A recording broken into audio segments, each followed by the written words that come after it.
Well, that was Paulie Walnuts in a scene from The Sopranos talking about how coffee shops have taken away from the Italians. We've taken away the Italian food and made it our own, and did it in the way only a mobster could probably say it. And when I think of Paulie Walnuts, I now think of the DeVito family. I think they're right out of Soprano Central Casting. We got a view of them. The mom had bedazzled gloves on. The dad was in a tracksuit, and this was Jersey people in Dallas, I guess. Yeah, they didn't have to be DeVito's parents to be in Giant Stadium. I know that was in Dallas, but if they were in Giant Stadium, they would be you wouldn't be able to pick them out as parents. About 70% of the stadium. That is pretty much 70% of the state, and I'm from it, so I can agree. Absolutely. So we are the three Angry Giant fans. Your host Scott, Giant Mike, Cardone, and Angry Jets fan Novak. We're gonna recap both debacles that our teams had, which is basically all we've done all year long. But before we get to that, let's give a shout out. Hello, Orange, Connecticut, not to be confused with Orange, California. Population 14,280.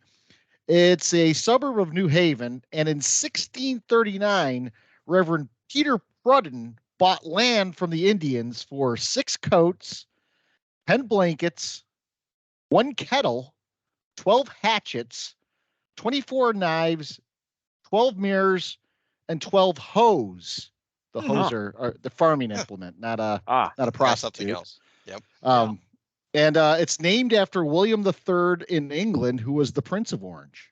And it's also the home of Pez candies. So this was the first time we've done a shout out where there's been like a swap to get the land that the land's been made on. Yeah. From what I know, didn't they get like Manhattan for some beads? I mean, it seems like the Indians made out on that. They got a orange, I don't know. I was curious as you went through it. Is 25 of this and 27 of that and 1 kettle. So I was wondering if that was not the throw in at the end, all right, we're close here. What about my kettle? And then they were like, all right, throw in the kettle and we're good. Like at a garage sale. I'll throw in the kettle. Fine. Yeah. By the way, I didn't know New Haven was big enough to have like suburbs. Suburb of New Haven? I thought New Haven was a suburb of Hartford. I don't know. And the home of Pez, no less. Is there a candy that was more difficult to have to deal with to get the most unsatisfying piece of candy ever? You got to unwrap it, load it into that thing, pull the thing up, take it out, and it tasted horrible. Pez. Right. It was always stale. It was stale out of the wrapper. Why not just eat it out of the damn wrapper? Why put it in the contraption? No. You had to put it in the head thing. The genius guy is the guy that came up with all the different heads. I mean, the candy sucked. He's like, how do we get this to work? And he's like, let's put Darth Vader on a rotating head. Or Tweety Bird in Seinfeld, right? Yeah. That's right. I had a Pez here on my desk for the longest time, and I don't have it now. It would have been timely. So I wasn't able to hang it up, but my cousin Max came to town this week, and he's given the podcast a gift. And for those on the audio can't see this, but it's a Giants rug. Yeah, we are gonna find a way to hang it up for the podcast. But hey, anytime someone does needlepoint, that's you gotta reward them for that. Are we supposed to wipe our dirty feet on that? Is that what that's? Is it a metaphor for just putting our dirt, like our pets, cats and dogs can do their business on it? Like, what is that? What it's for? The way this season's going, we should be mopping up a lot of dirt. Did he make that, Scott? Is that a homemade thing, or that's a homemade thing? Yeah, that's awesome. So he has put more heart and desire into this season, making that for us than the Giants have playing in the NFL. Well, I do. I have to push back on that, and that he did this like 10 years ago. But well, probably he probably had more heart and desire than Giants 10 years ago as well. I thought it was a special gift for the pod. I think my aunt was like, Max, get this shit out of the attic. Can you do something with this? He's like, I'll bring it down to the guys. I know. Perfect. So shout out to Max. He came to town this week. We met up with Cardone at the Clemson tailgate. So we did get to actually see a win this week. Saw some real which was football. good. Yeah. Some real football. Yeah, how about that? Some pageantry. So the Giants Cowboys game, just basically a repeat of the game before. And guys, I'm to the point of the season and the way the season's gone where I didn't care. I'm watching this game, put it on. We're laughing about the first couple touchdowns. CeeDee Lamb's just celebrating. He's wide open. We could care less about what we're doing. And at that point, I have the YouTube TV, so I put it on the channel that has like the 4 games and put the audio on the Giants and watched everything else, I think, but the Giants. Unwatchable. Just an unwatchable product. It's not even. No, you figure November, it's Dallas. These are games that we should be living and dying on every snap. Think, right? Every snap, we should be living and dying like we used to when games mattered. At this time of the season, when you're jockeying for playoff position or, God forbid, the division, or and here it is. November, the season's long gone. We talked about it already that the games mean nothing after Halloween. But you're right, Scott. Here it is, a Dallas Cowboy matchup, and I couldn't care less. I absolutely just ate that game, just took it in, didn't even flinch on at any time of the game. There's nothing to even rise up about. Nothing. I was doing the same thing. I was watching mostly Red Zone during the game. And there really weren't that many other games on. It was like the 4:00 slot. I think there were 3 other games going. So, what's there to say, man? There's nothing to say about this game. Can't break it down. There's nothing to say, Mike. No, it's absolutely nothing. You're right. And there's to everyone out there, there is no shame in turning this shit off early. This is garbage. There isn't. I can name like 7 games in my lifetime that I walked away from early, and like 4 of them are this year. So, there's no shame in this at all. And it was this just not quarters 5, 6, 7, and 8 of the last game. I mean, I turned the last game off in the 3rd quarter. So this is just, why would I turn it back on now that we're in the 7th quarter? Like, I'm not going to watch it. I'm not going to turn it back on when it's 87-17 or anything. It's unwatchable. It's comical. It's really unfortunate for us who have to do a podcast about this crap. And what's really funny about me saying that is, that's what we were saying 2 years ago when Joe Judge was on the scene, and we thought we were past it. And here we are, right? Maybe worse. I think worse. I think worse. I'm sorry, Scott. I didn't mean to interrupt. I was just going to chime in. You just took the word. I forgot to mention this is Joe Judge-esque, if not worse, guys. Yeah. I really, it feels, because even in the few years that Judge was here, I felt like we were at least in games. I know, as pathetic as it got, it still felt like we were maybe a possession away, or one drive away. Like, this is absolutely, we're Gardner Webb going up against Alabama each week. That's what it feels like. Well, it does remind me a bit of the Judge time once Jones got hurt that year, the first time he hurt his neck, when Mike Glennon came in. And once Mike Glennon and Jake Fromm were there, that basically looked like this. We were non-competitive. If we got a touchdown, if we got a first down, that was memorable. You remembered all 3 of them each game. Yeah. So guys, my question is, though, like, other teams lose their quarterbacks and stay moderately competitive. So to the people, drilling on Jones, who listen, whatever thing was going on, Jones has lost now. I think it's really unfortunate, but I believe he's not going to be the starter. I'll get more into that later. I might contradict myself directly, actually, but Jones has lost this game. There's nothing you can say or to defend the guy now, and it's not his fault. I mean, he's hurt. But how does 2 years ago, what happened to the Giants 2 years ago when Jones got hurt and we had Glennon in there, and we just completely went from like Cardone was saying, a team that was building towards something. They were a team that was losing games, but they were doing some good things. They were kind of making you feel like they're building a foundation of something. And then instantly Jones gets hurt and we're Gardner Webb or worse. So that doesn't happen to every team who just loses their quarterback, right? How can we let it happen 2 years later? How can the same thing happen 2 years later? Why isn't this team, who we thought was talented except for a few key areas top to bottom, why are we just getting beat by 37 by the Raiders? What is it about this team? And I'm not asking that question because I can answer it. I have no idea.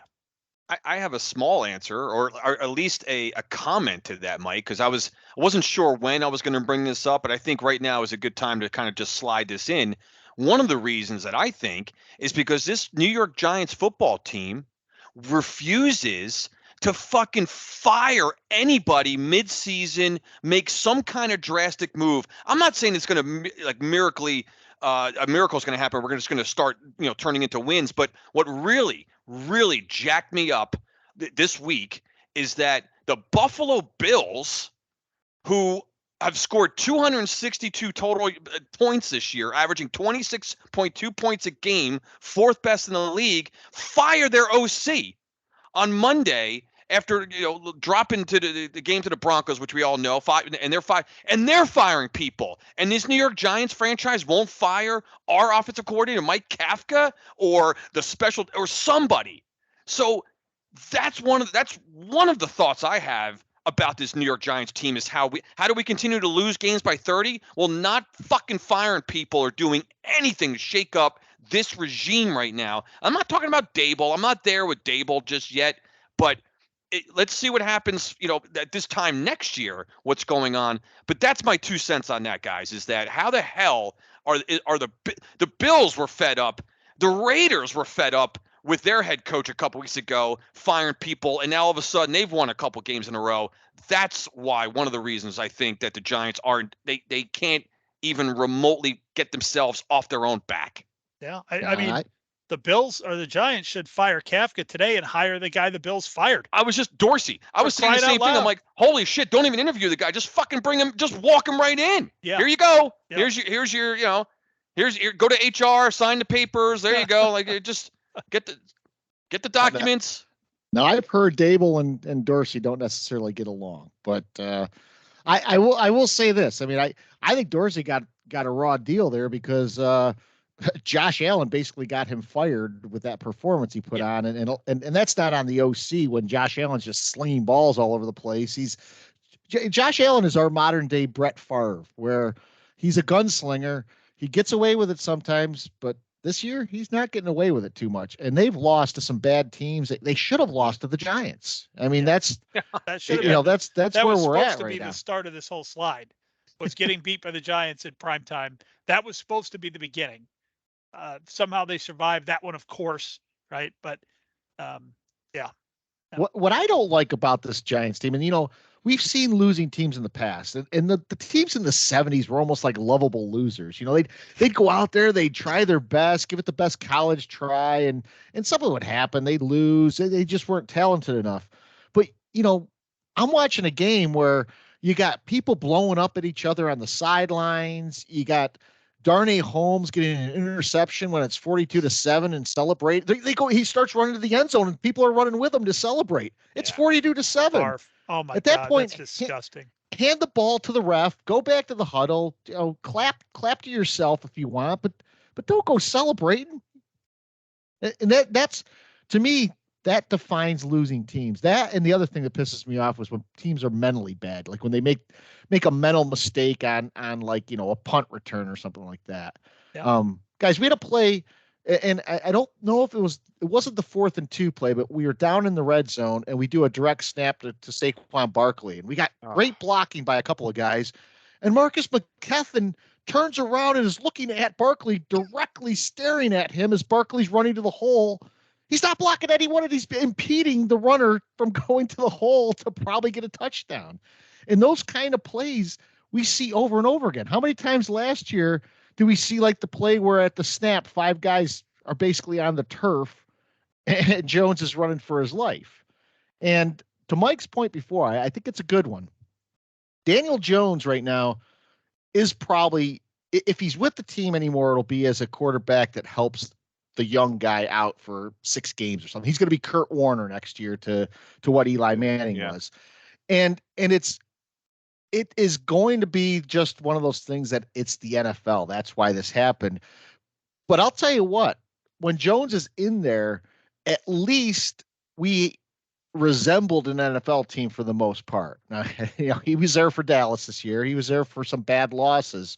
But you see what happens when we have a backup quarterback in there and how we function. And I don't think Daniel Jones gets enough credit for keeping this team competitive. And when him and Barkley are together, they're great. The problem is that they're never together because one's always injured. And I feel bad. I feel bad for Saquon Barkley too. Barkley's playing his ass off as much as he can, and he's probably gonna be out of here in a season, or if not, before next year. And I wish both those guys the best wherever they go. I really do. A lot more than I wish some other Giants well when they've left. Those two guys, I think the New York Giants absolutely destroyed Daniel Jones' career. He had a nice career somewhere. If the Giants had not picked him then, he got picked in the mid-20s by a competitive team. He probably had a nice career going somewhere. And now he got paid at the end of this thing, which I'm glad for him for that. I really am. But yeah, he's ruined. His reputation is ruined. I do think there's a chance. I know that there's smart GMs in this league beyond the fans and even the other players who know I am sitting on the Giants giving up on Daniel Jones. I really think that's happening. But the Giants have almost put themselves in a situation where they can't really give up on him. But when you think about where the Giants were before and after Daniel Jones 2 years ago and this year, and then you look at this team like my dad does. Hi, Dad, if you're listening, and just say Jones has got to go. He's terrible. I just can't connect that. I can't connect the reasoning there. It just doesn't, I get it. Losing gets pointed at the quarterback, but is the Giants the only team where losing gets pointed at the quarterback who's not even fucking out there losing the games? I don't understand that part of it. But Scott, I kind of said I might contradict myself later, and you just sniffed out exactly what I was going to say later. Is that Jones, when he returns, it will be in exactly that capacity that you just said. Well, and what doesn't help the situation for Jones or Giants fans is, when a quarterback like C.J. Stroud does well, everyone's like, you see, a quarterback can put a team on his back.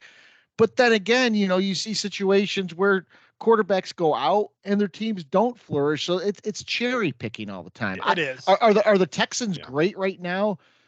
No, the Texans haven't really beaten great teams, but even though they've gotten a couple good wins, people are going to attribute that all to C.J. Stroud and make it seem like the rest of the Texans are just a ragtag bag of losers. Yeah. And the problem is when Deshaun Watson was with Houston, he put up great numbers too.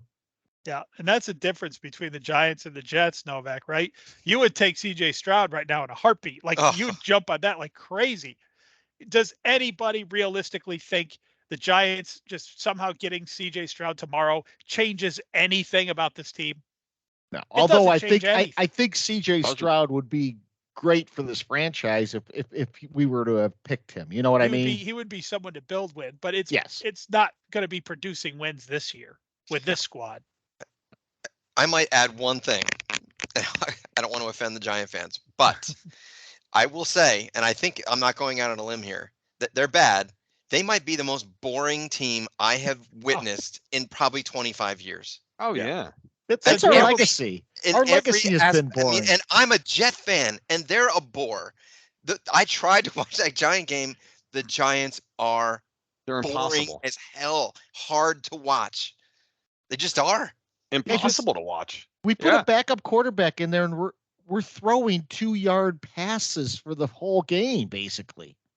I mean, what do you have to lose? Like, let him go, do something. Well, that's Novak, excellent. No, great call. I was thinking about that, guys. Where just you got DeVito in there, like just fucking man, run a flea flicker, do some waggles, boo. Like, who cares? Like, what does it matter? I was thinking the same thing on both sides of the ball, especially on offense. When I was sitting down to watch the game instead of flipping over to red zone, I kept saying to myself, "What is the game plan?" Like, there has to still. I don't care that there's no way you're winning that game, and the Giants know it. They know they have no chance to win that game, but nonetheless, you do have 6 days of preparation, practice. You're running through the first team offense. What is could you guys tell what the game plan was? What is it? No. Was it to run Barkley 37 times? Was it to there has to be some resemblance of an NFL game plan, and there's not. In my mind, what the Giants are trying to do right now and why they're so boring, and they might be the most boring team of all time, but the reason is because Dable and Kafka are up there thinking, okay, the only way we have a shot to win this game is to shorten the game, Parcells style. Right. But this team's not going to win by doing that either. I mean, that's plain to see. They're not going to score any points being conservative. Zero. They have no chance. They can't even run the ball. When you go back and look at, the Parcells teams where he liked to do that, it's because we had a massive offensive line and a great running game. That's what that was. It's not because the team sucked and we were just trying to steal time of possession. It was because that gave us the best chance to win. It almost was like a cheat code at sometimes back in the 80s when, if you can get the ball up 10 with 11 minutes left in the fourth quarter and have an 8.5 minute drive, it's game over, Game over. Yeah. So, yeah, and I get the feeling that Dable's trying to do that here. Like, I don't want to get beat by 60. Well, who the fuck cares if you get beat by 40, 30, or 60? Who cares? I'm taking the long game here on what the strategy was. The strategy was to make Dallas feel invincible so that they're out there prancing around like a bunch of peacocks. And then at the end of the season, they come crashing down. As they always do, and they will. I like how you slip peacock in there too. That was a good one. Nice. Nice tactic. So, so we had the Giants-Cowboys game. I almost feel worse for Novak because the Jets-Raiders game, not only did the Jets have a chance to win, the Jets should have won that game, and they came out and basically laid an egg. Now Antonio Pierce is the best coach ever to coach the Raiders. And in the aftermath of that game, the Jets did make a move. They cut Michael Carter. So is that their ceremonial firing? Well, like Cardone said, at least they did something, right? Yeah. He had a bad penalty and a dropped ball, and they were like, we're not going to take it. Now, I don't think Salah's like a fire and brimstone kind of guy, but at least they did something to send a message. We're not going to accept mental mistakes and poor play, and we're going to get rid of you. They also are not playing CJ Uzomah this week. He's going to be a healthy scratch or whatever because, he had a poor game too. But before I get into this game, I do have a couple questions for you guys. So, on the NFL field, you have, the dashes for, yard 1, yard 2, and they have 10, 20, 30, 40, 50, and then it goes to the other side. And at the end of each side of the field, there's this line that has like 2 orange pylons, right? And then behind there's like an empty field with no marks on it unless the team puts the name across it. And, Notre Dame has like horizontal slashes or whatever. What is that thing called? Like, I don't know. What is that? Do you know? No, I'm pretty sure they don't have one at the at Met Death. No. What is it called, really? I don't know Sunday. the name of this. I watched the game Sunday later on. It was the Charger game, and they were playing the Lions. It's called an end zone. An end zone. They were in it quite a bit. So my next question is this end zone you speak of. Do you know if a Jet player with a ball goes into this end zone thing? Do they get electrocuted, or do they get does it turn into quicksand, or does something happen to a Jet player? I don't know the answer to this question because they are never fucking in this place. They seem afraid to cross it. So I think something must be wrong here. Like a dog collar. I was just saying, they're like dogs with a dog collar with the invisible fence. Thank you. Yeah. Took the words right out of my mouth. Invisible fence, I was thinking. Haven't scored a touchdown in 2 games. All we can do is kick field goals. And I'm not going to get on here and blame Zach Wilson again. He sucks. I'm just accepted it. He's terrible. But I have a bigger problem with the coaching from this past week. They are completely undisciplined. Penalties left and right at the worst possible times. And some of their best players, Garrett Wilson, stop popping off. You dropped 2 terrible balls, and you actually had a chance to make a an interesting play, that option throw that he tried to make to Alan Lazard and threw it out of bounds. Like, this is the guy that pops off that I should be getting the ball, and I'm tired of this. How about you make a play? How about you catch a crossing pattern right in your hands that you dropped and could have gone the distance? Yeah. No. So stop you popping off too.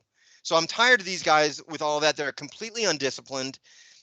The Jets, so I go back to the red zone end zone piece. 0% scoring touchdowns in the last 3 games in the red zone. And for the year, we have scored on 22% of our red zone being in the red zone, which is the lowest in the league. You know who's second, of course? The Giants. No, I think it's the Tennessee at 34%. The Giants at 39, but the Giants are that high because they never get in the red zone. So that naturally their percentage is going to be higher. Garbage time. It's a math. Yeah, that's so that is a math thing, but the Jets are horrible offensively. Zach Wilson has 20 touchdowns in his career on 931 attempts.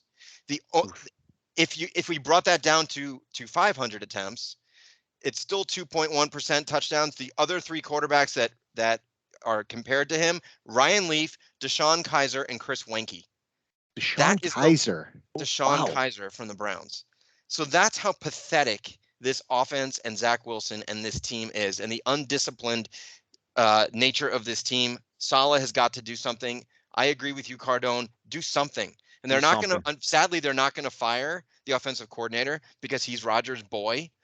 So I don't know where to go with this team. I had my bag ready to go, but it was too hot, so I couldn't wear it. The just end the season bag over my head. But I'm so at a loss for this organization. And I'm not a guy just to fire people like a Steinbrenner going back to the 70s or 80s. You know what I mean? That's not it. It's just, I swear, as fans, guys like us, it's just some indication that, holy shit, we actually care what's going on here from the team itself, from the staff, for someone to say, this is bullshit, this is unacceptable, and we have to do something to just show some sign of life. And when there's none, that's what just absolutely just aggravates the hell out of us as fans. Just show some life, that you're doing something, that you care, that you're getting your ass whipped. Does it even bother you? I always wonder, what goes on at halftime? What goes on in the locker room? What's the post-game speech? What goes on at the post-game dinner? What's the conversation on the bus to the airport, on the plane, when you get back home? What's the conversations? What goes on in that hidden side of the NFL that the fan is curious about? What do they say to each other? Yeah. I don't know, and you guys know this. And then the coach gets up there at the post-game press conference, and it makes you want to rip your hair out. Exactly. It just, they say the same thing every single week. We're going to watch the tape. We're going to go back. We're going to try to get better. We're going to, it's unacceptable. Blah blah blah. Say something, anything. Right. We got to get better. We got to do a better job. Well, how, Mr. Dable? In what way? What specific way? Give me one specific sign or indication, or what are you going to do better this week, Brian? Something. You could put a hologram on loop 17 times during the season, and it would work if you just had them stand up there and say the same exact thing after every press conference, win or lose. We don't talk about that much. We talk about how our NFL is gone, but we never, I don't think, really got onto that. Even just through the 80s. I mean, we had, they are what they thought we were, and we let them off the hook. You play to win the game. Playoffs. Get those anyway. Yeah, playoffs. I mean, everyone's just so dog collared, and it's like everyone's noted, it's the same speech. The winning team has the same speech. The losing team has the same speech, delivered in the same tone, in the same order. I mean, it is.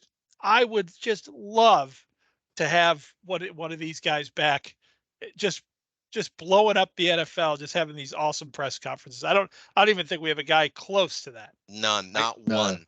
No, I got to give my brother a little nod on this one. He goes, Dable looks like a stunned robot in the so I came up with you guys. I'm a huge craft beer guy and breweries and stuff. And I thought, wow, that's a perfect name for like an IPA. I'll go with a Stunned Robot. Yeah, I have the Stunned Robot IPA. It's like an 8.2 percenter. Give me. I'm drinking the Cashmereized IPA from New London. That sounds. That's a new IPA, a Stunned Robot. I love it. That would be. I could see the. I could see the can.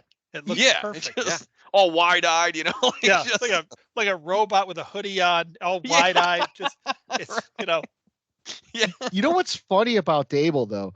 Dable is he's like beat red when he does these press conferences, and it's like he wants to pop off, but he doesn't. It's like he wants to say, "You are a fucking idiot," and he says like, we got to look at the tape. This has come down from the NFL, because how is there not 1 out of 32 coaches who gives us any entertainment? Even Dan Campbell. Yeah. Campbell's probably the closest, but yeah, Novak, my breakdown of that game was, as I was watching it, I'm just like, might not seem like it on the surface because the Giants are so freaking laughable, but this is a worse season right now for you than what we're dealing with, because your team right now is wasting an epic defensive effort. Yeah. And they're at this point with that loss to the Raiders, they're probably not even going to get to play in the playoffs with that defense. Now, they'll be back next year and the defense is going to be really good, I'm sure. But you know how that goes year to year in the NFL. You have one year with one defense just plays out of their mind, and then really with very little changes for the next season, for some reason, it's just not doing what it did the year before. Mm-hmm. But I have no doubt they'll be back, and I have no doubt they'll be good. But as I was watching that game, my thought for you was, this is actually, at this point, Scott and Cardone and I, we're just stunned robots watching the game. It's not ruining our day. We expect this to happen. Right. And you have been, just knowing how good this defense is, and just, man, if we could find a way to get 17 points today, we could win. And they just can't do it. That's what I was thinking about us watching the game against Dallas. I'm thinking, all right, maybe the D comes out. They give us a turnover early. We put something in there, like just make Dallas worry a bit. And, the D's been playing well lately. No, we're down 21-0 before I even turned on the game, basically. And in the middle of that 21-0, we're not kicking field goals. We're not. That included a goal line stands too. Yeah. We had a goal line stand. Yeah. An early turnover, goal line stand. We had a decent drive to get into. No, that was on the turnover. I'm sorry, it wasn't a decent drive, but we passed up the opportunity at a field goal. If you really think that your offense can get shut out, and in the first quarter you're in field goal range, stop the shutout. Just get some points on the board. Anything. Just anything. Look, I'm such a desperate loser that after the goal line stand, I was actually almost upset. I'm like, oh shit, we got to start on the 0-yard line here. 100%. I was actually almost upset. No, I might have taken a safety if I were the Giants there. Well, they did everything they could, but take a safety, basically. Was that the worst? Would that be worse than the Joe Judge taking knees with the quarterback?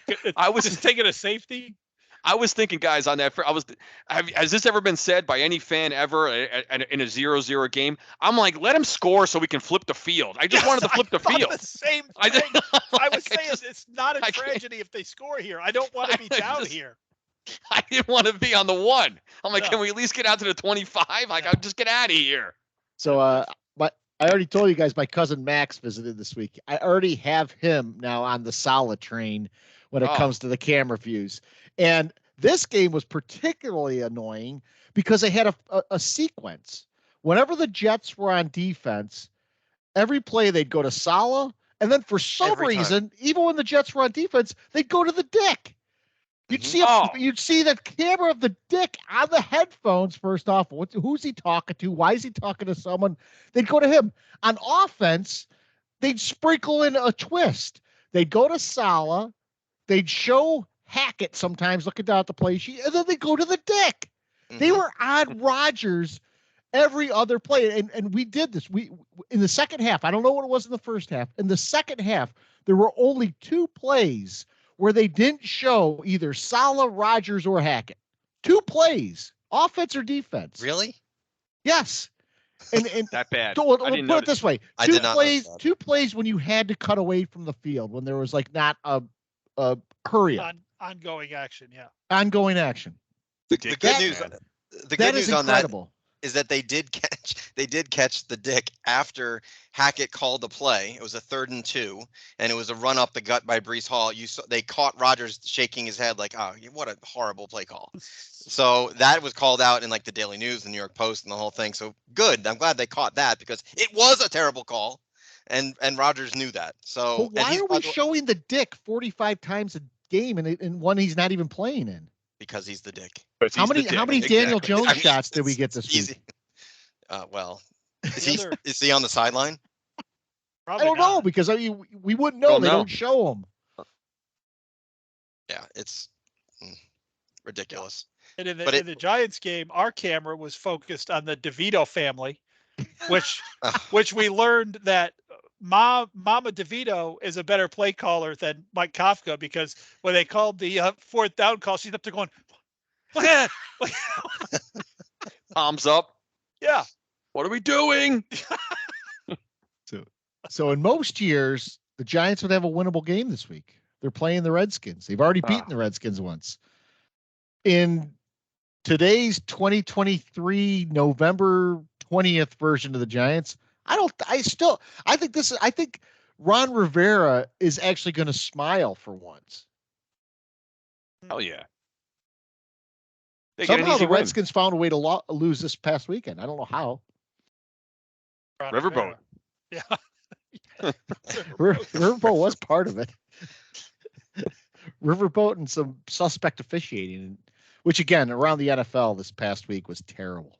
Pathetic again. Every single game I watched, there was an issue, and there was a flag on seemingly every scoring play. The flags. Right, you got to look for that stupid yellow little thing at the side of the clock or the top of the clock, depending on the Fox or CBS. Every play. I think I finally figured out the formula of why college is different than the pros. So I already talked about Cardone and I were down watching Clemson this weekend. And what you see in any college game is you don't see a lot of flags.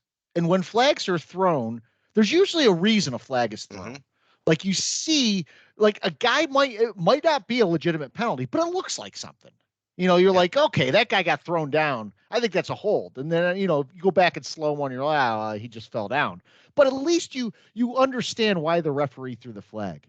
In half of these games, or I should say half of the flags I see thrown in the NFL, like you're left saying to yourself, what the fuck did that guy see? What is he throwing the flag for? Guys, I was watching the Ravens-Browns game. There was a flag every other play. Yeah, that was and not only that, there were like 6 bailouts on 3rd down and 15 or more. And you're saying to yourself, these are true bailouts because they were all illegal contacts. And illegal contact, fuck, you could throw that on any play that a guy has touched more than 3 yards down the field, basically. Yep. And you're throwing it on 3rd and 15 to a guy that's not even going to get the ball? Yeah.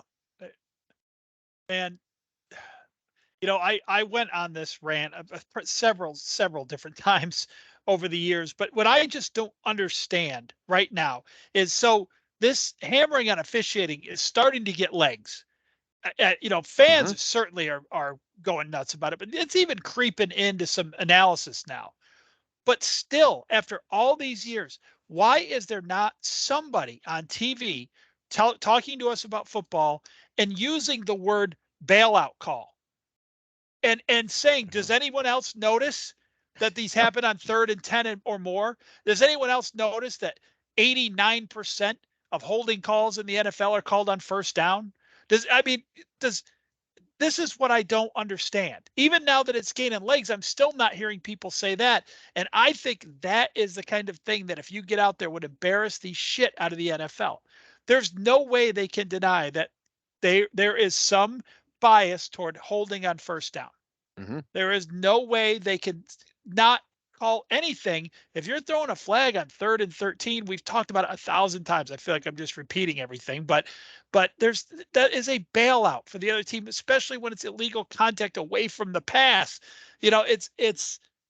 I get it, and I'm glad people are starting to pay attention. I'm glad people are starting to talk about it. I think the people who listen to us are appreciating our talk about it this year more than most, because this is not us griping about the officiating in a Giants game. Mm-mm. No. Now we have a Jets fan here. He agrees with, and we all say this is league wide. Yeah. And I really hope and think people are waking up to it. And more important, I think fans are wide awake to it. From anytime you talk about football, anytime on social media with people you work with, anything, officiating is getting stabbed. Yeah. Big But time. I want people to look at a college game and ask themselves, how many times do they see a flag thrown for whatever the infraction is without the appearance of anything happening?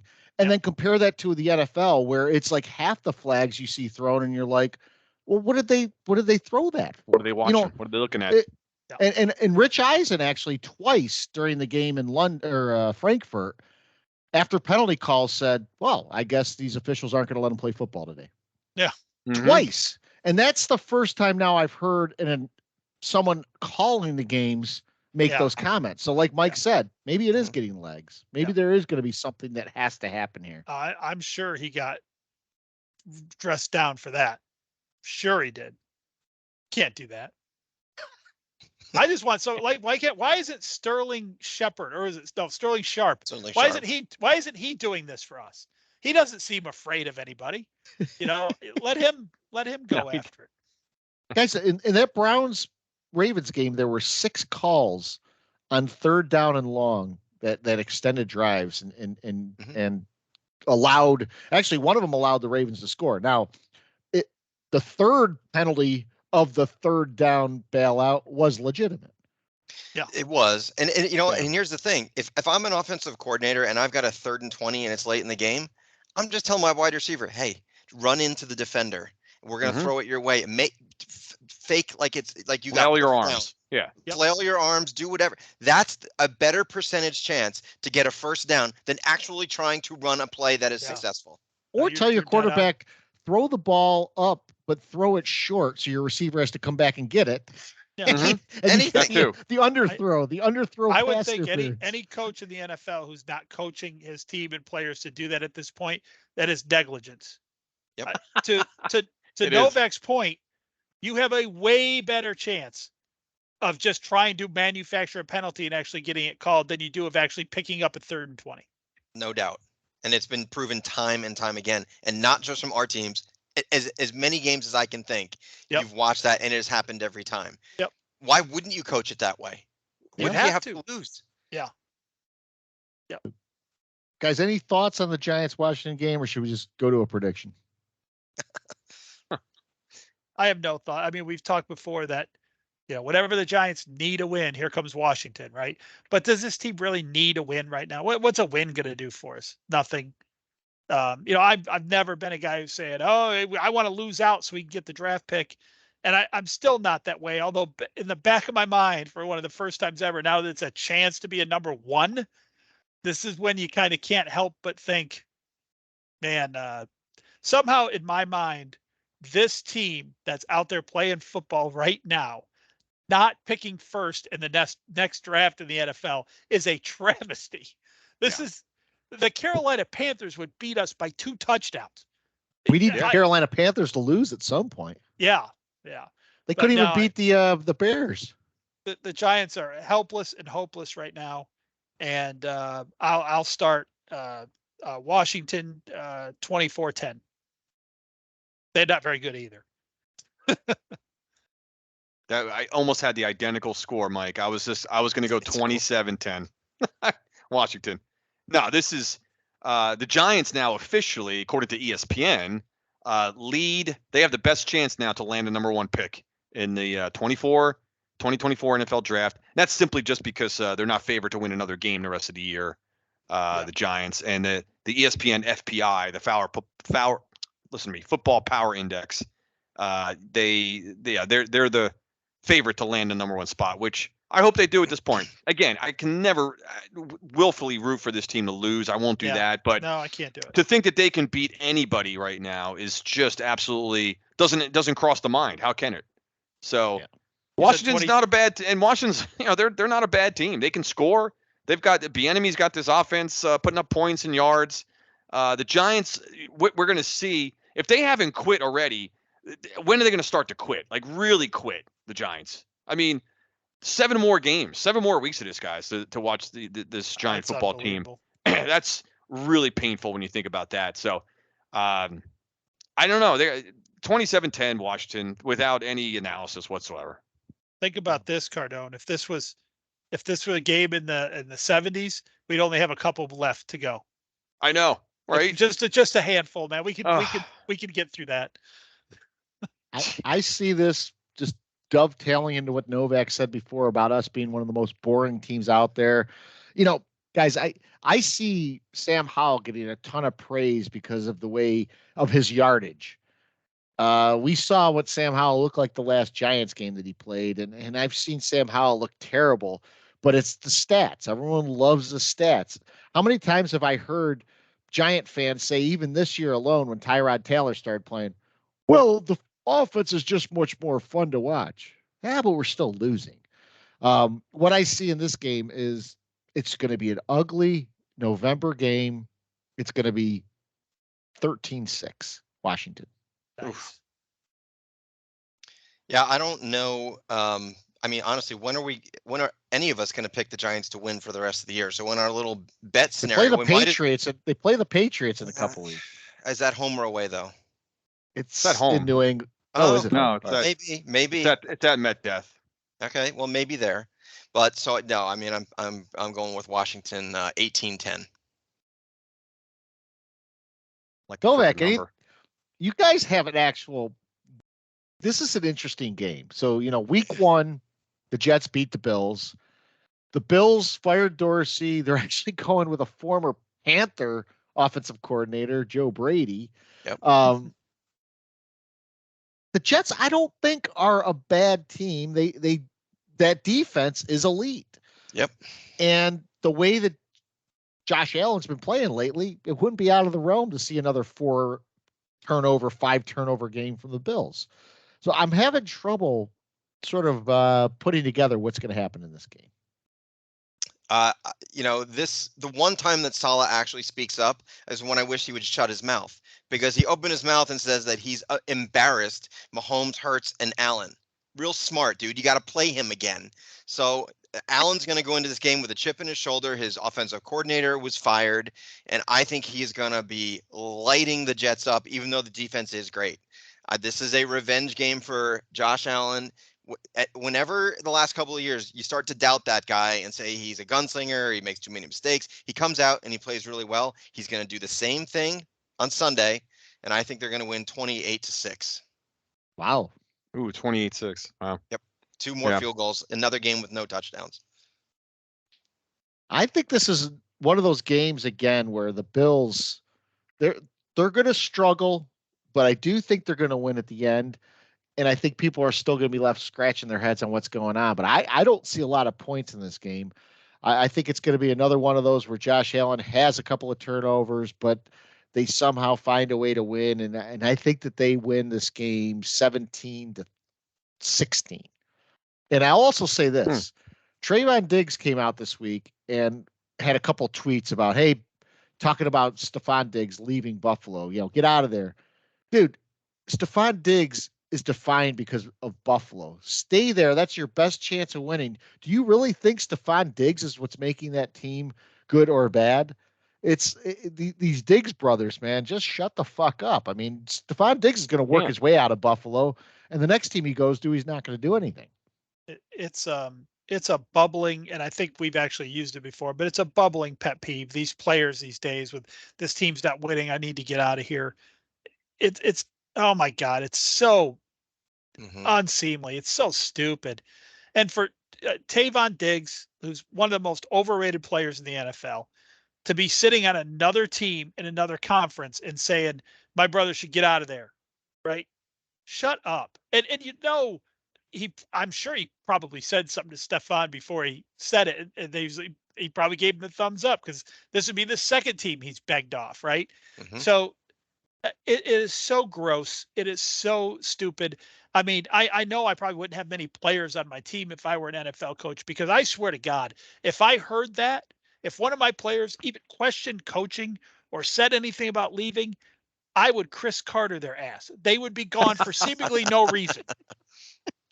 I'm sorry, Scott, what was your score pick there? It was 17-16. 17-16. Okay. Buffalo Bills. Nobody circles the right. wagons like them.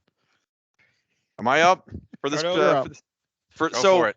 sometimes all I do at this stage of the season, right? We're 10 weeks in.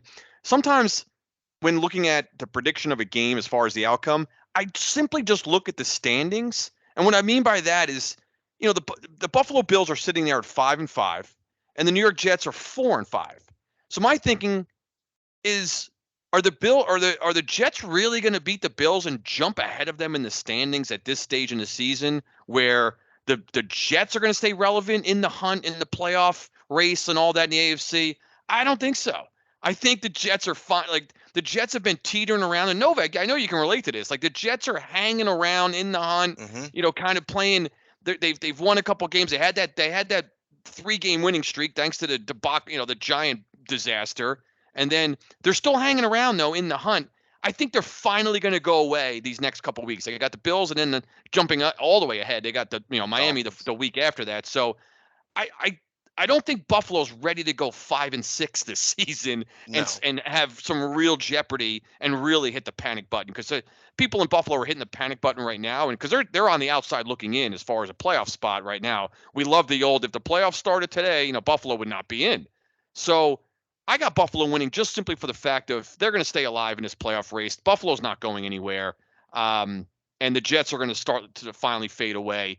Give me. I think it's going to be a close game. I think because the Jet defense is that good. We don't know exactly what a new coordinator is going to mean this week's, particularly for Josh Allen and the Bills. But give me the Bills winning by 10. I got them 23-13. Bills. Right. By the way, I got to interject here on a couple of things. So there was a stat this week about the Bills, whatever their point differential is. I don't know if it's over 100 or 75, whatever it is. They are the only team ever to have a point differential, how high. I'm looking that at it is. right here, Scott. 78. 78. Bills So plus you're 78. the only team above 75 point differential this late in the season that's not above 500. So that's sort of telling. And then the Then you Go got ahead. the Steelers. Is that where you're going to go with the Steelers? No, I was going to say the other thing is that's in the hunt thing. So if you flash back to last week everyone was like, oh, the AFC North, look at them, they're all going to make the playoffs right now if the season ended today. Well, the Bengals lost that game to the Texans, and now everyone's like, oh, the Bengals are in a lot of trouble. What's going on with the Bengals? It's like, well, last week they were one of the darling teams in the AFC North that's going to make the playoffs. This week everyone's shitting on them. It's like the NFL is such a week-to-week league, and the analysts just decide who they're going to put the pitchfork towards that week. 100%. I mean, I did a pet peeve about it a couple of weeks ago. It's that everything changes in 1 week, and every single week the talking heads, the announcers, buy all in. They they forget what they said before. They just buy all into this new set of information that they have. So stupid. My prediction and my reasons are a lot similar to Cardone's. I always look at games like that too, especially earlier in the year when I say, really, like, for example, are the Kansas City Chiefs going to lose 2 games in a row? The second one being to the Colts? No, it's never going to happen.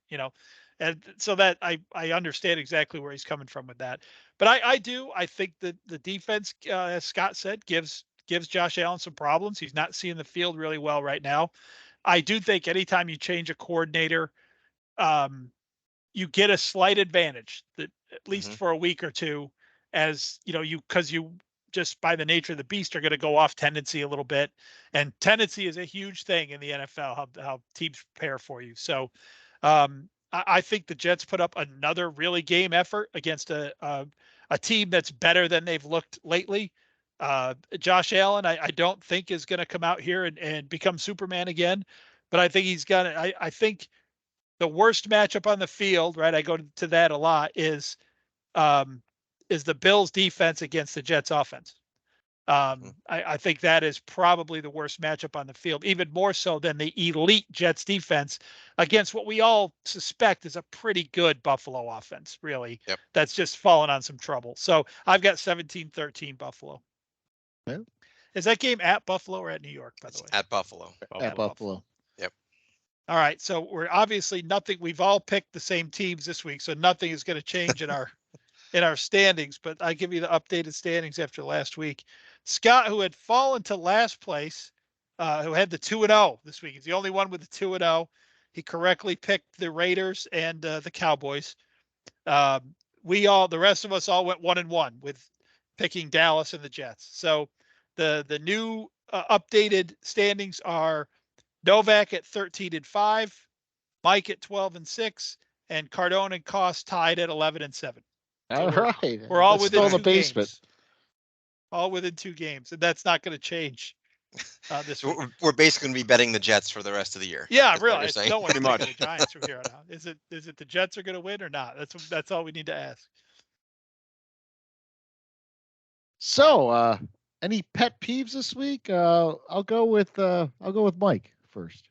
Yeah, I have a couple overlapping, and they're kind of short ones. But my first one is just to touch on an old pet peeve we've had and a joke we've made several times over the years. But it bears revisiting now because of what's happening in the NFL. And that is, again, this idea that somehow a field goal is a bad thing. And I can't. I was watching games this week, and I can't stand it. I mean, the Giants did it. I mentioned that already, but you don't have to watch the Giants. You don't have to watch any particular team. They're all doing it now. Dable, I'm convinced, which it didn't look like he was last year, but he is 100% an analytics coach now. He even with this flipping offense that's out there, he's doing things that you should not be doing. I mean, we talked earlier about him, shortening games. Well, part of shortening games is fucking punting and kicking field goals is part of shortening the game. So I can't stand it anymore. I absolutely cannot take it. And I've thought of a couple questions and a couple of games this way played out this way. Do you guys think it's more impressive if a team has 14 points or if a team has 16? The team that has 16 points is probably playing a better football game. Now they haven't cracked the end zone, but 16, they have what? They have 1, 2, 3, they have 4 successful point getting drives, and they have 16 points. 14 is a team that, hey, we're not kicking field goals, we're just scoring touchdowns. They've only had 2 good drives in that game. Mm-hmm. So I just don't. I think we've gone so far from one side to the other that I think probably if you talked to any of us 5 or 6 years ago, we probably would have said, I'd like to see teams going up 4th down a little bit more. I'd like to see a team in 3rd and 1, come out and go ahead and go for it on 4th and 1 instead of kicking a field goal. I think we all probably would have said something, make the game a little more exciting. But we're so far to the other side of that right now, where it's being done without taking game situation and your talent level versus the opponent into consideration. The only thing that matters is where the ball is on the field, how much time is that, not even how much time, that isn't even being affected. Where the ball is on the field and what the analytics chart says you should do. And when I hear an announcer say, the analytics say, in this part of the field, you should go for it on anything less than 4th and 4. That makes no sense. There's no world that you can make that make sense to me where you're not considering anything else except for the fact that you're in this range of the field and it's 4th down and 2.5. It is infuriating. I meant for this more to be just really about eschewing field goals, but my rant has gone off the rails a little bit, and I'm back to analytics. But I really think, I've talked about game theory before, and like we've gone back to poker before. And Scott, if you are at a table and everyone else is playing super loose, what should you do? I should be really tight. Yeah, you should do the opposite. And I really think that a coach could really make some bones in this league right now by going back to 1985 and just saying, I'm punting, I'm kicking field goals. Yep. I don't give a crap about analytics, all that. That's where I am right now. That's where I am on that. But I will say one thing. Dan Campbell going forward on fourth down was one of the most awesome things I've ever seen. but that was the best thing about situational- that. It was against Brandon Staley too, so Yeah. that's why it yeah. was even doubly better. Stuck it Yeah. down his throat. Yeah. Yeah, so I will say situationally, it's got its place. I mean, that was awesome. Now, if he hadn't gotten that, who knows what could have happened? And he'd probably be being roasted over the spit right now. But yeah, it was pretty cool. And throwing it, by the way. Yeah. Right. Novak. Yeah, so I am wrong a lot, probably wrong more than I'm right. To be honest, on a lot of things. My wife will vouch for that. But what I would also say is that I'm going to point out one time when I was right. And at the beginning of the year, and I'm going to college football, and I'm very annoyed by this. Colorado beat TCU, one win, right? Mm-hmm.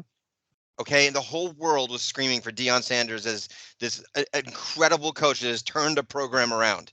And I came on here and I said, just give it a few weeks. They're going to be going to the Boca Raton Bowl at best. They're 4-6, are awful. And why does this guy get talked? His name gets thrown about for the Texas A&M job, the Giants job, all these jobs. He has, to use a Cardone phrase, he's one dick. He hasn't done anything. This guy is the most overrated coach I've ever seen. What about the guy from Missouri? The guy's 8-2 in the SEC. 8-2 in the SEC. He's competitive against Georgia. Deion Sanders lost to Stanford. Don't tell me that this guy is worth anything as a head coach. He should have stayed at Jackson State because I love what he did with HBCUs. It was fantastic for that organization. But he has done nothing at Colorado. He does not deserve to be in any discussion for any big-time job in college or the NFL, in my opinion. And I'm over Deion Sanders. I'm trying to think of a time. So earlier this year, they beat Colorado State. And Colorado was favored by, I think, 17 in that game. They beat Colorado State either in overtime or at the very end of the game. It was overtime, yeah. And people stormed the field like they just won the national championship. I'm like, you were favored by 17. It would have been like Dallas fans storming the field last week. Oh, I'm surprised they didn't. Now that I mean, he's going to lose his last two games, and he's going to be 4-8. And you tell me he's turned around a program. Give me a break. To your point about that, Scott, storming the field. So at the Clemson game, I was just so excited to be like in a big time college stadium environment, everything. Like, Clemson ended up blowing out Georgia Tech, and I'm like, are we going to storm the field? What are we doing? They meet at the paw every game. Yeah. Meet at the paw. Cardone, what are we doing? Are we going to storm? Is this a storm the field game? What are we doing? I'd be the only guy. I'd be like being dragged off by a bunch of yellow coated security guys. Just.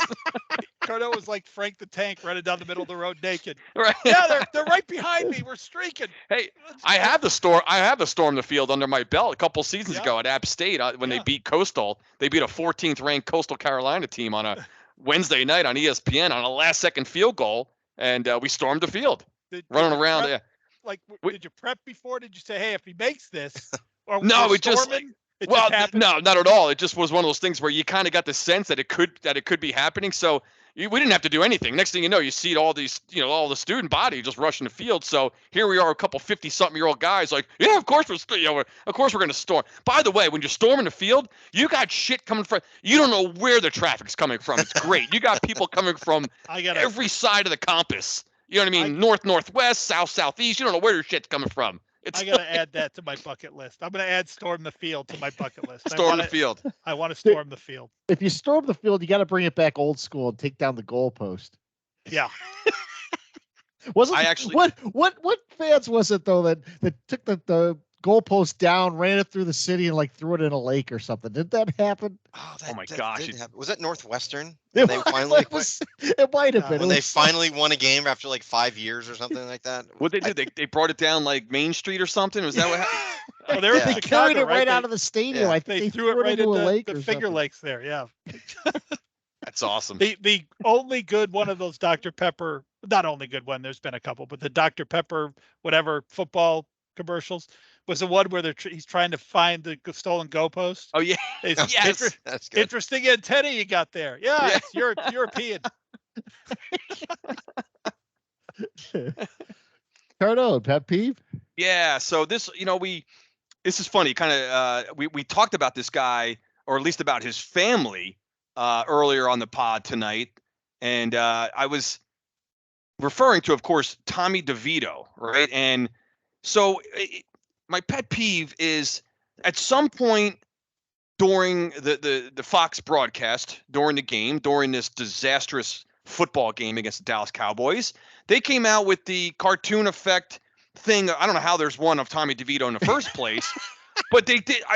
They do, how they do the old get to know Tommy DeVito. They did it. So they had a segment queued up for Tommy fucking DeVito, and I'm sitting here on my couch watching the game. I'm like, no, you assholes. I don't need to know who Tommy DeVito is. I wish I had never known the guy existed. He's some third string scrub on my roster, let alone in the NFL period. The guy shouldn't be on anywhere near this franchise. I don't need to get to know Tommy DeVito. This isn't Kurt Warner coming out of fucking bagging a grocery store, bagging groceries, and then throwing footballs for the Iowa Barnstormers. And he comes to the NFL and just starts winning games. You want to do that segment? Do that after DeVito has 3 game-winning drives in a row and be like, who the hell is this DeVito guy that's all of a sudden taking the Giants, putting them on his back, and winning football games? We're getting our ass blasted by 40 points week in and week out, and I got to get to know – Fox decides I got to get to know Tommy DeVito. No, I don't. I don't ever want to hear from him again. Take him, his family, the caricature that someone drew for the Fox graphics arts studio, and get him out of my life. I don't need to know who this cat is. Go away. So the Fox trots out the get to know Tommy DeVito. I'm like, you assholes. No, I don't need to know the guy. No, I don't. Don't want to know him. I'm going to try to forget about him as soon as I can. Yeah, exactly. As soon as he's not out there in a Giants uniform, will be awesome. But that's the first thing I thought. I was like, oh, what is it? Oh, this is Kurt Warner, a guy who's bagging groceries. Now he's winning football games. DeVito won't. This guy should. We will not know. It's like Davis Webb. Pick any third string quarterback around the league. You're not supposed to know who these people are. You don't do segments on them. I don't care what he's doing. And by the way, his Fox cartoon, looked nothing like him. Of course. I'm concerned that was like clip art of generic white quarterback. Yeah. What happened there, Mike, was it's the same file where we got the Washington logo with the suggested icon. Yeah. DeVito was like a suggested, football player, like just like they had like emoji heads. They had like an emoji heads to choose from. Yeah, exactly. They're like, he was just an emoji. That is a waste of resources for Fox to go back to their graphics people and say, hey, for this week, real quick, we're gonna need a cartoon of Danny DeVito, Tommy DeVito. You don't do that. You go to clip art file. I know how that works. Can I slip in a small mini pet peeve that didn't quite come to fruition, but I had one more, and they got bailed out. Talk about bailing out. So I wanted to mention a quick one. At the end of the Bronco-Bill game, when Denver was driving in field goal range, going for the game-winning field goal, Russell Wilson and the offense, we know what they're doing. We've seen this before. This is the weird situation where the team that's losing is taking a knee. But it's usually like one play because they may not have or they just want to take a knee. Maybe they don't have a timeout, or they're trying, they're setting up for to spike the ball, or they want to move the ball to a certain hash for the game-winning kick. Well, Russell Wilson takes a fucking knee on 3 consecutive plays for a total of -6 yards. So Denver now turns what would have been a 35-yard field goal into a 41-yard field goal, which is still very makeable for an NFL kicker. But at the same time, why take a 35-yard field goal and make it a 41? Can't these guys just fall down like at the line or fall forward even? Wilson's running around fucking losing 6 yards. If I'm the field goal kicker, I'm doing the palms up like, what the fuck are we doing? And he they missed got it. bailed out. He misses the damn kick and then got bailed out because Buffalo has 12 men on the field. I was laughing and yucking it up, thinking that, oh my gosh, I had the pet peeve going in my head as I'm watching Wilson lose yardage voluntarily. I'm like, be careful, man. I've seen it done, guys, where it's like a 40-yard field goal and they turn it into like a 45-yard field goal, or 48-yard field, further distance. Stop running backwards when you're trying to kick a game-tying or winning field goal. Stop it. Knock it off. As often as these coaches claim to play the odds, I'll tell you right now that no kicker wants to go out there and kick a 42-yarder instead of a 35-yarder. No, that's a big difference. Even I was thinking 35 to 41. How many times do you see even a 35-yard field goal just sneak inside, one of the posts? Mm-hmm. Yeah, you do. 35-yard field goal is as close to automatic as you get in the NFL. 35 and in. Well, except for Gano against the Jets, of course. Yeah. Because that was exactly 35. But yeah, that's about as close to automatic as you get in the NFL. You start getting out around 40, like you mentioned, Cardone. It's still a pretty, very, very makeable kick. The percentages are high, but when the game's on the line, lowers. When the game's on the line and you're trailing, I always said too, with field goal kicking at the end of the game, there's always that slight mental difference when you're trailing by a point or two to win versus when the game's like tied at that moment and the game, and you kick the game-winning kick with a tie. It's still, and Denver was losing in this situation, and they got freaking bailed out by Buffalo having 12 guys on the field, which is ridiculous. But I was laughing when I was thinking. Before he kicked it, I'm thinking, be careful. Don't go backwards too far. You're going to make it a longer, difficult kick, and the guy ended up missing it. Penalty, move it forward. Then then they got the win. And what's amazing about that too, like I always think about this, guys too. If say Buffalo doesn't have 12 men or he misses again, does Dorsey get fired? Like what happens? Like Buffalo wins the game. Yeah. Nothing changed as far as Dorsey. Nope. It's the defense that was on the field that let Russell Wilson and the Broncos come down for the game-winning field goal. Is Dorsey still getting shit canned? I love stuff like that. Why? Just because the guy made the kick? Like, what happens? Made or missed a kick, right? I mean, I think you're dead on. That was an inexcusable 12 men on the field by Buffalo because that wasn't we got caught running somebody off. Right. That was we're all lined up and we have a timeout. And, doesn't someone when there's 12 men on the field, I'm usually like closer to this guy. Like, why? How do you not know? How does the extra guy not know? Don't know. You know who the extra man was? It was. It was. I was just going to say that it was DeMar Hamlin. Oh, no one's saying that. Yeah. He made the mistake. That's heartbreaking. I did not know that. Yep. Holy shit. That's heartbreaking. Hey, too soon. So I don't follow the Texans all that often, and last week we saw a running back hit a 30-yard field goal for them. And this week I'm looking at the sidelines of that game, and there's a guy named Amendola on the sidelines. I go, holy shit, Danny Amendola's playing for them. He had a number in the teens. I thought, well, that's a wide receiver. No, it was their kicker. I don't even know who this guy is, but he was his last name was Amendola, so I thought it was Danny Amendola for a second. So, cool. I got two pet peeves, and both of them are on the field this week, so no off the field. Although I had to laugh. My favorite line last week after I got done talking about the Israel-Palestine conflict, Novak goes, I had a off the field pet peeve, and it was about Burger King. So. Yeah. Kept it light, man. Kept it light. I have expected our shout out today to be hello Palestine. Texas. We have a bunch of new listeners in the Gaza Strip. Oh, I did get some positive feedback on that, so that was good. That was you deserved it. That was well done. I listened to myself, though. I did sound like I was rambling, but my pet peeves this week. First off, is a quick one. The first one. There was one point during the game on the Monday night or on the Sunday night game with the Raiders and the Jets, where the Raiders run the ball up the middle of the field towards the end of the game, and an offensive lineman still going after the play, and Chris Collinsworth says the words, "That's Antonio Pierce football. That's his brand of football." Oh. And I'm like, the guy's coached 2 games. What the fuck is his brand of football? His brand of football. We have no fucking clue what Antonio Pierce does, other than he was a linebackers coach. That's like Mike called it out at the Super Bowl when they said that Sirianni's tradition for the Super Bowl is to something with the national anthem or something. And Mike's like, he's coached one game.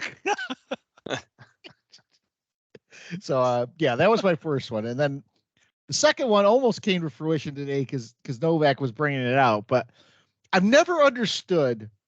And you usually see it, towards the end of the season. You see it like with downtrodden franchises. We might see it at the Giants games going forward, but I've never understood the fans with bags on their heads because they're actually still at the game. They're still watching the shit. They just don't want you to know they're watching the shit. I don't understand the motivation. Like I would much rather people just don't go to the games, or they go, I am not supporting this team. Novak a couple weeks ago said, I'm not supporting this boy band quarterback. I'm not going to watch a game with Zach Wilson. Before I put a bag on my head, I'm going to sit there with my face looking straight at the camera and tell John Mara or whatever to fuck off. I'm going to give him the Eli double middle finger before I put a bag on my head, because the bag on the head thing it seems like you want to watch the game. You just don't want people to know you're watching the game. No, you're there in the stadium. You paid for your ticket. You bought your medium Coke. You've contributed. Like, look at me. I'm on this podcast almost in tears talking about what the fuck is going on with this franchise. I can't take it anymore. I can't stand it. Wearing a sweatshirt. $100 fucking sweatshirt I just bought. Oh, you got the veterans one. Oh, you did get it. Yeah. So that's me. Beautiful sweatshirt. Fuck this squad. I don't even know if I can't do it, guys. I don't even know if I'm a fan anymore. Oh, paid to the order of NFL. $100, 00. And then maybe in the memo I can put fuck off. That's my little protest. They don't take checks anymore. It's all credit card. Yeah. That's because too many people are writing fuck off in the memo.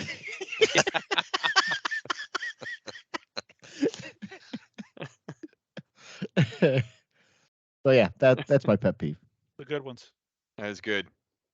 So we didn't have many questions this week, but Chris Coons, Cowboy fan, friend of Novak, gave a great stat to us.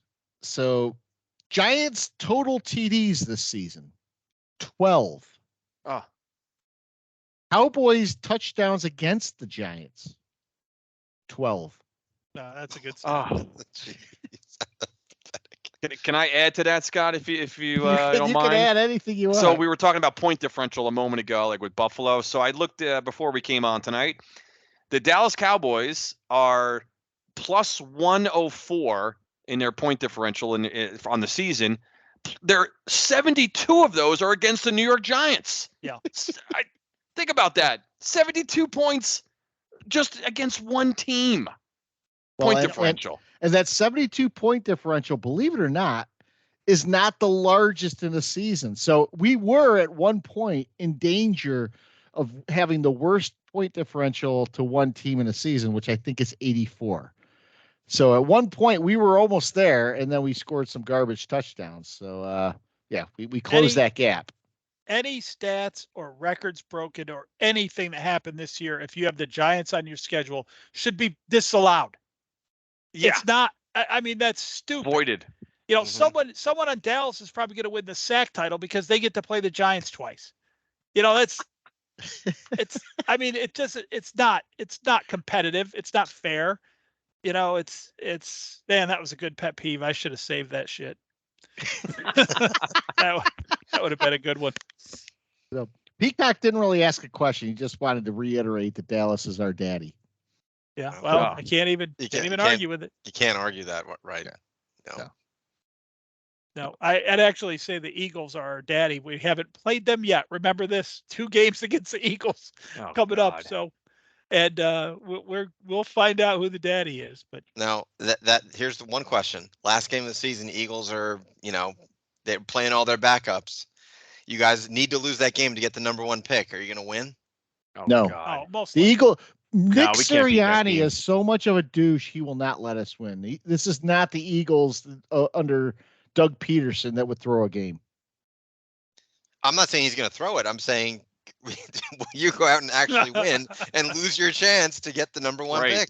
Yeah, that happened to me. That is a very strong possibility. If they're playing third stringers, So we need Dallas to keep winning because we need Philly to play for the win in week 17. That is correct. So that's Yeah. what you have to hope for, that there's Yep. still a reason to play that game for that. Week this is- 18, I This guess. is Because pathetic. Novak, that will drive you nuts for years, like it's done for me with not getting Trevor Lawrence. Novak, if I remember history right, so the week before the Jets actually won to knock themselves out of the Trevor Lawrence sweepstakes, Hmm. wasn't that the same week that, or wasn't that the game the week before where the Jets had the lead against the Raiders? The Raiders. And somehow, Yep. let- David Carr threw like a 90-yard touchdown pass with 5 seconds left, or something crazy, but like that. Yes. That's Henry exactly what happened. Ruggs. of It all was people. Henry Ruggs. That's right.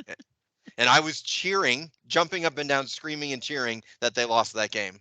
And then they go out and they beat the Rams of all teams the following week. Go figure. You guys got anything else today? Ready for I- some bad football. I have one more thing from a friend of the a common target on the podcast. I don't know if you guys saw this week, but there's two things about the same guy that bother me, and they kind of play into each other. So you guys, Colin Cowherd, who's intimate friends with Scott. Scott knows him. They work out together, I believe. And so he has a commercial out there. I don't know if you guys have seen it, but it is the most pompous.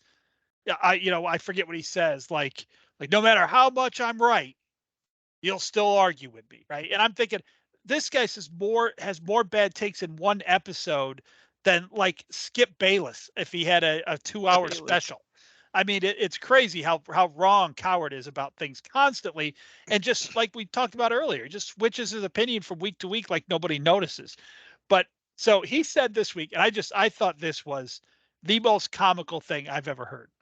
He said if he were in charge of the Pittsburgh Steelers, that he would give up Kenny Pickett, TJ Watt, and 3 number ones to trade up and take Caleb Williams. He did not say that. What? I swear Did to he God, really? go on YouTube. If you're listening, go on YouTube and look it up. He said Kenny Pickett, TJ Watt might be the best defensive player in football. Kenny Pickett's a throwaway. DJ Watt and 3 number ones.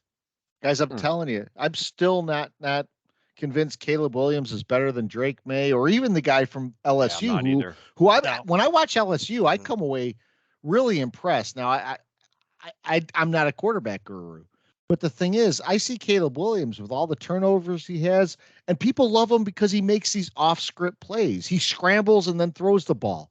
Yeah. I think that's why people love him. I don't know what kind of talent he has, but they love that play. The entire point of an NFL offense is to not go off script. So why would we want a quarterback who's awesome off script? I don't. No, he hasn't impressed me, and I'll tell you what really shut the door. As you know, I've said on this show before that I didn't trust him right from the start. But when he lost that game and ran into the stands and cried on his mom's shoulder, I'm like, how is this guy the starting quarterback of the New York fucking Giants? No way. Yeah. No, and there are a lot of people going, well, emotion plays a role in every person in that locker room. I get that, but it's not just that. He throws teammates under the bus. Yeah. He doesn't take responsibility for when he fumbles 30 times in his career. He's blaming other people for that. Yeah. Now the other problem I have is I don't know though. I mean, everything's still a crapshoot. I mean, It is. You draft these guys and you don't know what you're going to get. Remember, Baker Mayfield was the number 1 pick in the NFL at one point. Yeah. Mm-hmm. Sure was. But aren't there guys over the years who've gone number 1? Well, I've mentioned this before too. Like I am the worst talent evaluator of all time. I thought Ryan Leaf was a shoo-in to be better than Peyton Manning, and I thought Brian Greasy was going to be better than Peyton Manning. So yeah, don't listen to me when it comes to evaluation. But over the years, haven't some of these guys who Cleveland has picked and some other teams that were continually up there for the number 1 pick, haven't you just said there's no way that works? The eye test tells me that that's not going to work. Anyone Cade or Colt or all these guys that rolled through up there, just no. It's funny you said that because I did get to see Trevor Lawrence play in person. And when he played in person, you could see on the field in warm-ups, you could see during the games, just a different caliber of like velocity and everything else on the ball. Yep. I unfortunately am not going to the game this week, Clemson versus UNC, which is in Clemson, because I want to get that glimpse in person of what does Drake May look like. Does he have a certain something that these other quarterbacks don't have? Because I could tell you right now, the current Clemson quarterback does not have that special sauce or whatever you want to call it. But when Trevor Lawrence was out there, you could just see when he threw a ball, he threw a ball. I watched John Elway throw a guy out in a baseball game. He threw a runner tagging up from third base from the warning track in Elmira. Yeah. And I said to myself, holy shit, I've never seen that before. I played baseball, I don't know how many years. I've never seen a guy on the warning track throw a man, whether it's Greg Luzinski running back. I don't even know. I just never seen anyone get mowed down from third base from the warning track. There are certainly guys. There's two different calibers of quarterback who get picked number one, in my opinion. And I could probably go back and look at the number ones and put a check mark by them. If there are guys who look the part. Now they don't always succeed, but they look the part, and you can't blame the team that took them. I can't think of a great example of that, but that certainly happens. And then there's this other one where it's just a quarterback desperate team, and they're taking somebody, and you just know that that's a wasted pick. You just know it. And I think they're crossing their fingers and crossing their toes and just hoping against hope. But those teams that do that, I mean, they're typically not well-run teams like the Cleveland Browns of the past have not been. And they just think, I have to take a quarterback rather than saying, hey, let's beef up other areas. And, we're still going to suck. Let's try for a quarterback next year. Or trade down a few spots, get a couple extra number ones, and still draft a quarterback, just not the top guy. Yeah, just not the guy who's so questionable. I think there's so much pressure if you need a quarterback to take a quarterback, no matter who's on the board, that, most people can see that coming, I think. So hit us up on Twitter at angry_3. Send in questions. Keep your enthusiasm up. We're keeping our enthusiasm up. I know the Giants and Jets are probably going to be non-competitive. We're going to still try to bring you guys content that's humorous. By the way, we've broken 8,000 downloads. So, we thank the support that we have, even in the shitty years. And that does not count. That's just audio downloads. That doesn't count YouTube, of which we have some pretty good episodes out there. So any last parting shots, boys? Got nothing. Nope. All right. We are the Three Angry Giant fans and a Jet fan. Catch us next week. We're going to go over probably the Washington and the Bills debacles. if four holes. Pretty much. See you later.